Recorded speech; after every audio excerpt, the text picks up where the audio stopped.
Hi, and welcome to the latest episode of the Pharmacist podcast. Today is all about mental health, physical health, and nutrition. We have with us Adam Isa. He's a superintendent pharmacist, and he's an expert on nutrition. We also have with us Dr. Altaf Sumra, a clinical psychologist, and with a specialist we're specializing in motivation and health.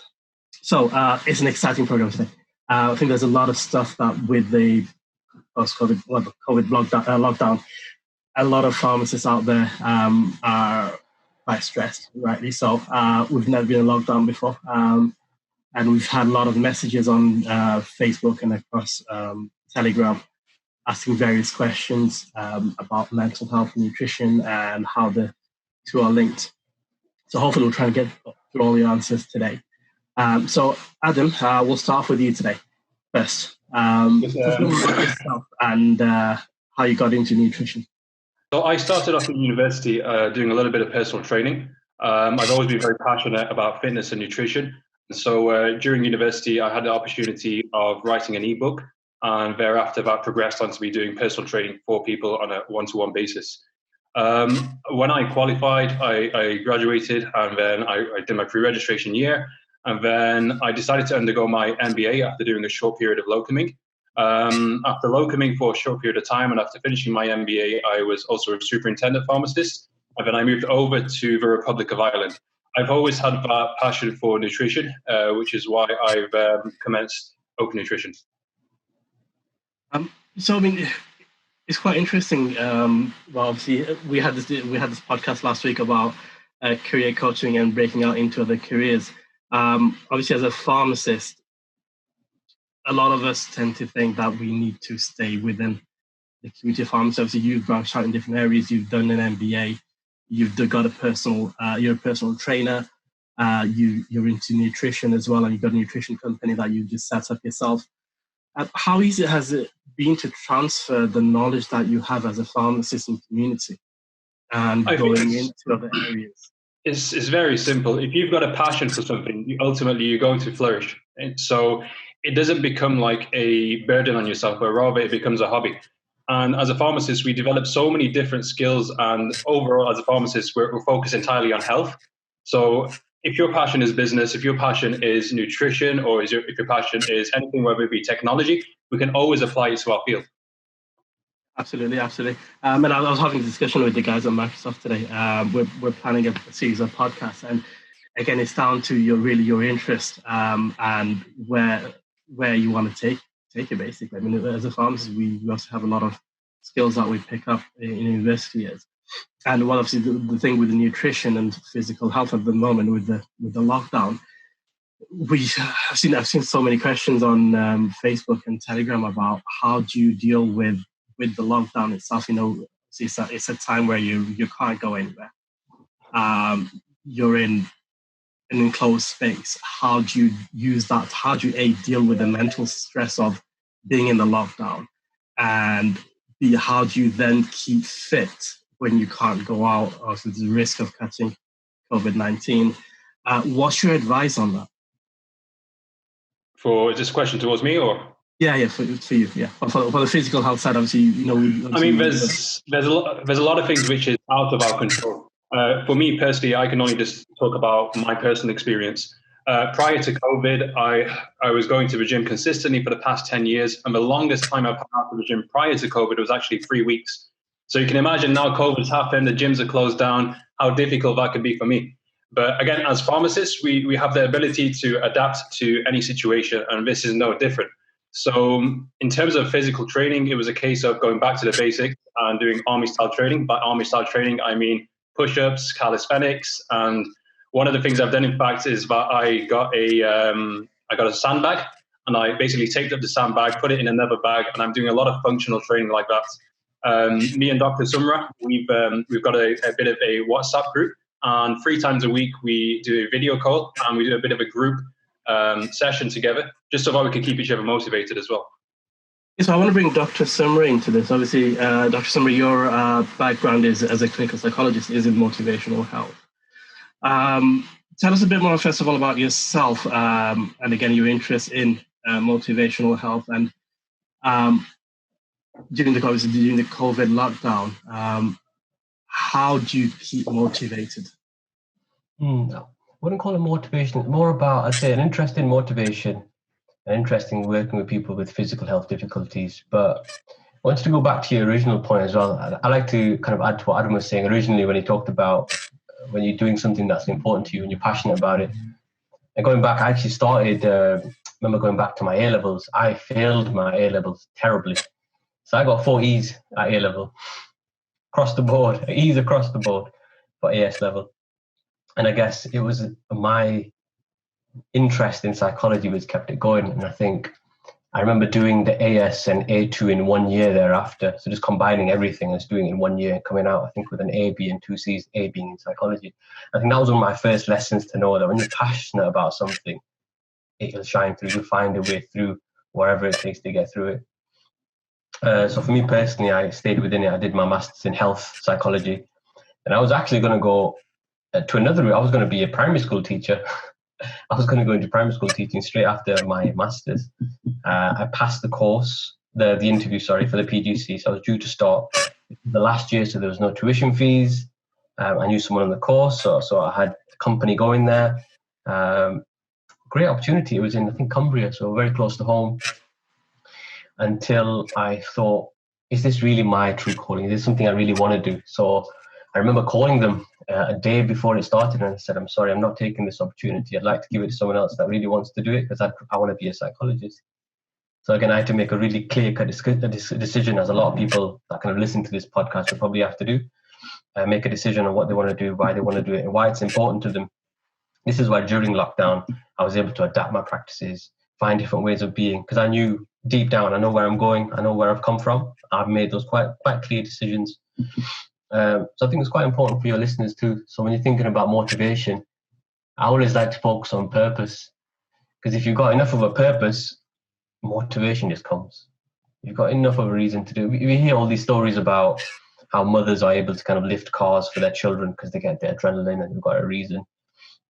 And it's all about having a reason to do things. Yes, I mean, I think that's purpose is a key factor in all of this. If you don't know what your purpose is, I suppose you wouldn't really know where to go next or what to do. I think this is a common thing that comes up within our network. Pharmacists aren't too happy with where they are at the moment, and I think it really goes down to purpose and why did you become a pharmacist? Was it because the money was good, the job security, or did you like the whole idea of patient care and the whole pharmacy care side of things? And I think this lockdown, if anything, it gives us a good opportunity to really reflect on everything that we've done so far in life and what we can do going forward and how we can change things. If we've lost our purpose in why we became pharmacists, then I think this would give us a perfect time to now reflect on that side, and hopefully post-COVID start looking at other areas. And I think this is a series that we're looking at doing as well on career coaching and alternative careers. And that now that you've got this time for lockdown, there's obviously a lot of local pharmacists who are sitting at home. They've not had any work for weeks.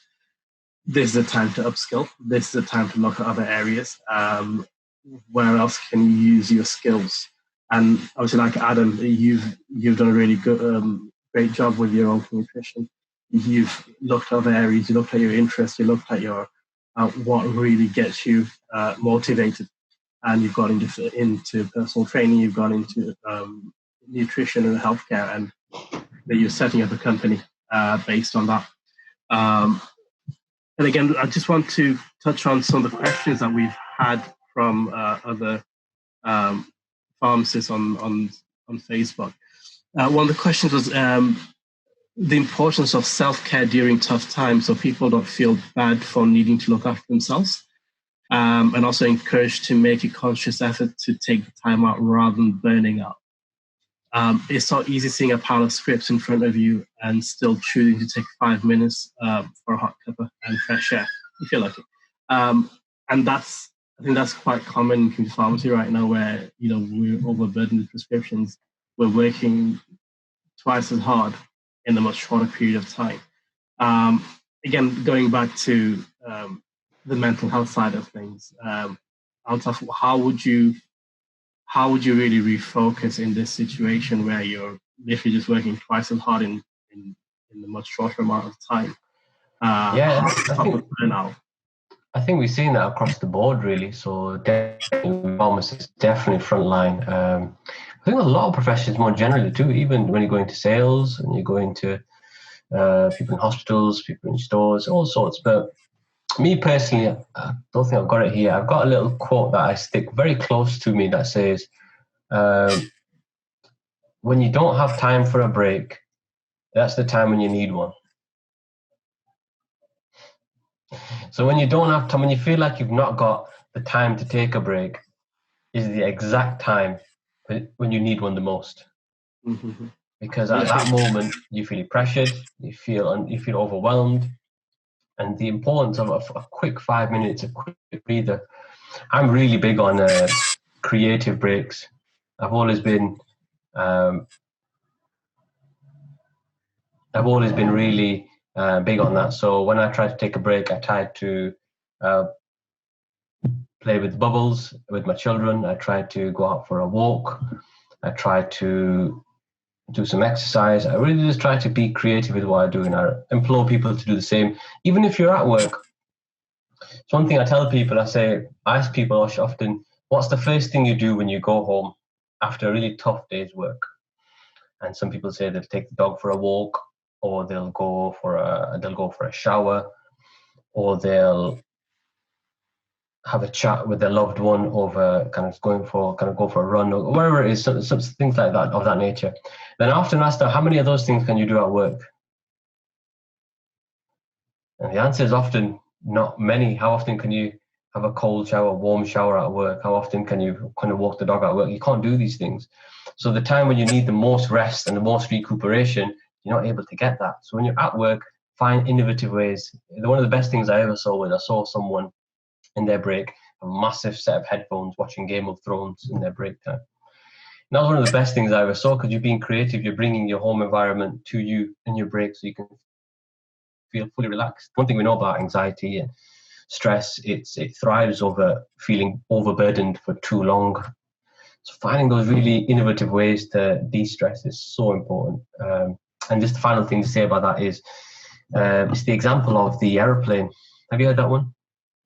So it sounds like I'm about to say a joke, doesn't it? So if an aeroplane is going down and the oxygen masks come up, who would you give it to? Would you give it to your children? Would you give it to your loved ones? Would you give it to your partner?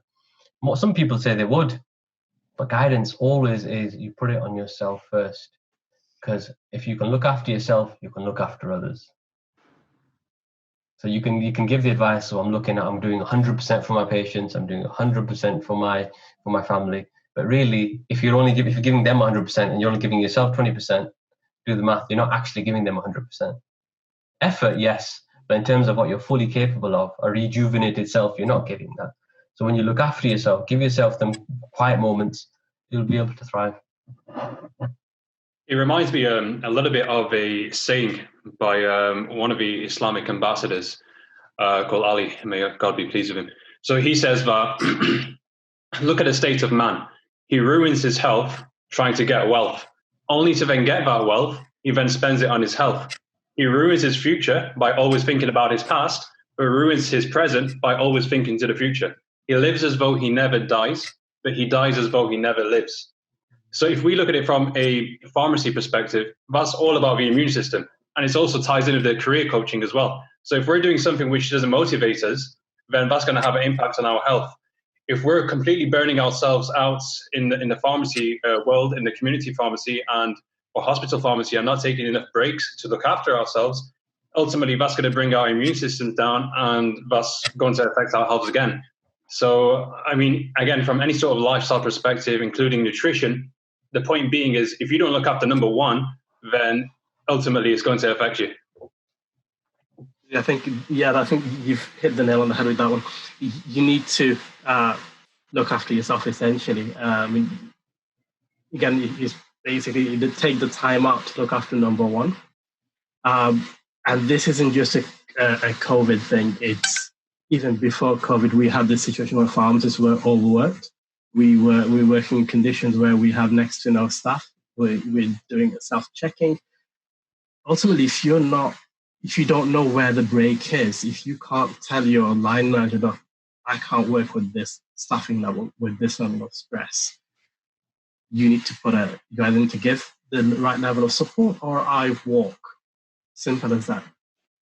I had a pharmacist who called me up one evening at 9 o'clock and I said, look, I've been working in the same place for 10 years and he worked for one of the biggest multiples in the country.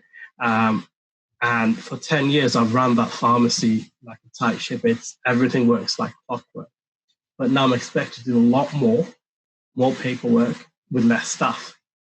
I come home and my hands are shaking because I'm so stressed out. Another guy called me up at 3 in the morning. Literally at 3 in the morning, he called. I said, I'm really stressed out with my work. What shall I do? First of all, go get some sleep. You shouldn't be calling anyone at 3 o'clock. If that's how you feel, you need to walk out of that job. It's not working out for you. So that's what I think that's one of the key factors. You have to look after yourself first. Jobs and everything else, the money, that will come. But if you're not well, if you're not healthy, if you're not physically and mentally fit, there's not really much. One of those professions as well, isn't it? Where your concentration levels need to be there. There's so much line for error. There's such a narrow line for error. So you want to be emotionally, physically, you want to be there. I know for pharmacists, though, especially that because we have to be on the premises, it's so difficult to step out from the dispensary area. So from a nutritional standpoint, if you're not able to stand out or take a 5 minutes break, which should be your highest priority, then you need to be keeping water by your side. Keep yourself oxygenated, Eat, breathe, keep it so that you can just allow yourself to refresh in that kind of way, That's a really good point, Adam, about breathing. I know it's one of the hot topics nowadays of knowing how to breathe, but that's what anxiety thrives on. Our brains are so intelligent, but the messages we give it don't always go through. And one of the best ways we can help our minds just to calm, to slow the adrenaline is breathing. It's one of the best ways to do it, because when you're stressed and you're breathing, what are you doing? You're often hyperventilating. You're getting so much oxygen in and not enough carbon dioxide out. So one of the best ways is to slow that process. 4 seconds in, pause, 4 seconds out. It's different for each person, but generally aiming for that kind of smooth breathing. And your brain gets the message. You don't have to say anything to it. If you ever send a child sleeping, you'll notice how the belly just raises gently, it slowly comes down. It's very calm. It's a very soothing way of breathing. If you do that, you can't go far wrong. There's so much we can learn from children if we knew. There is. 100%. I think that they don't really care. They'll just do what they feel like doing. And sometimes I think when you're stressed out, you just need to just get away from it all and literally just look after yourself and your mental health. I just want to quickly move on to the next question we had from another pharmacist. How does gut health and gut microbiome, and obviously the two are interlinked, and we look at it in isolation. So I think the question was, how are they interlinked? And how would you,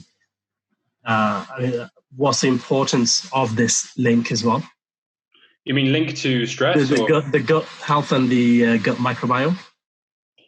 Okay, so there's increasing studies, and there's so many new studies coming out now to show the link between our gut and the rest of the body. Ultimately, the gut, it becomes a gateway to the rest of the body because that's where a lot of the digestion takes place and so on. When it comes to gut health, then you've got two types. You've got your healthy bacteria, and you've got your bad bacteria, and you've got obviously your waste. So I know a lot of the supplements which we sell within the pharmacy is probiotics, but me personally, I feel as though this isn't promoted enough. So you got your probiotics and you've got your prebiotics. Probiotics is basically good bacteria. The role of a good bacteria in your gut is to basically eat up the waste which is building up inside your gut. Now, the prebiotics is basically the food for the probiotics. So you kind of need prebiotics and probiotics in order to get really good gut health. And it's crazy because there's actually, in the microbiome of the gut, there's actually more bacterial cells than the human cells itself.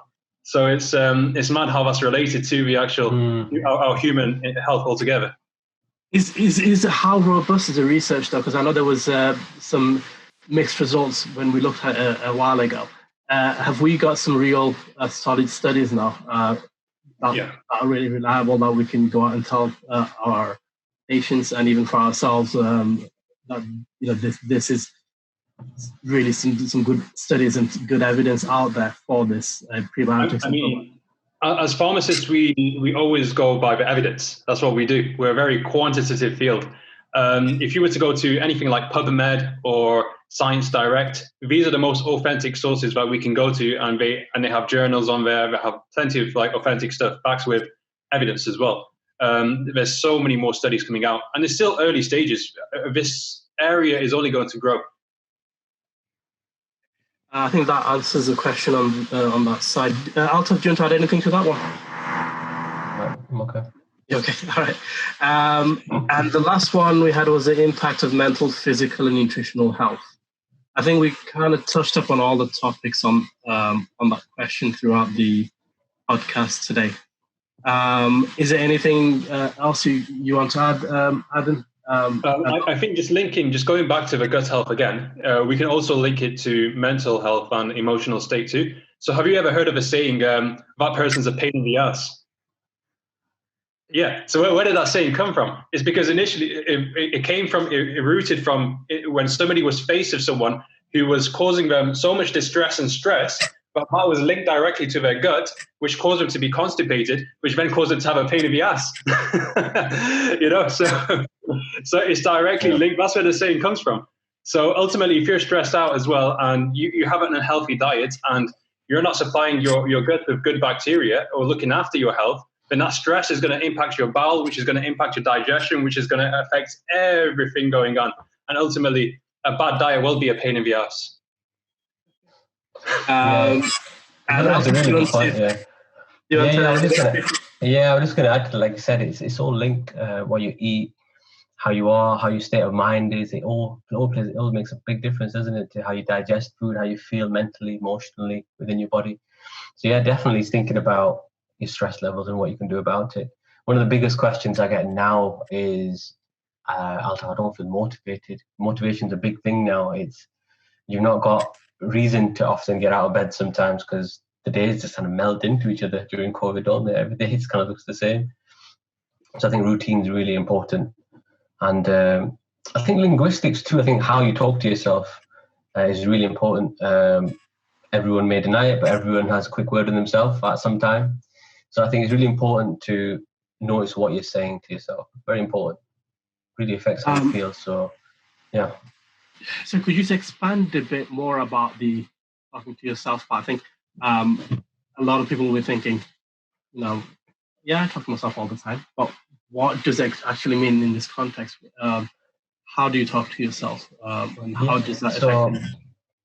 How it relates to motivation and moving forward is to do with how often do you tell yourself, I need to do this, I should do this. It's something we call the tyranny of the shoulds.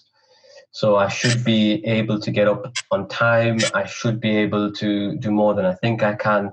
I should be there by now. Other people are doing this. You're comparing yourself to others. It's just a recipe for disaster, really. So it's really thinking about what you say to yourself. So instead of saying, I need to do this or I should be doing this, just reframe that to, I choose to.